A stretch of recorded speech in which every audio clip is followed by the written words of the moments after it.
In this quick video, I'm going to explain how to contact or message a seller on Shein if you have questions about an order or product. While Shein doesn't allow direct messaging with sellers, here's how you can get in touch and resolve your concerns. First, open the Shein app or website and navigate to the product page for the item you want to inquire about. Scroll down to the Questions and Answers section. Here, you can post a public question about the product, such as sizing, material, or shipping details. The seller or other buyers can respond to your query. If your concern is related to an existing order, go to your Orders page under the Account tab. Find the specific order and click on Contact Us or Chat with Support.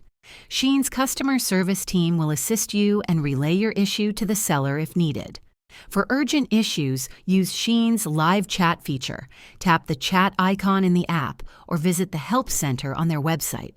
Provide details about your concern, and their support team will guide you through the process.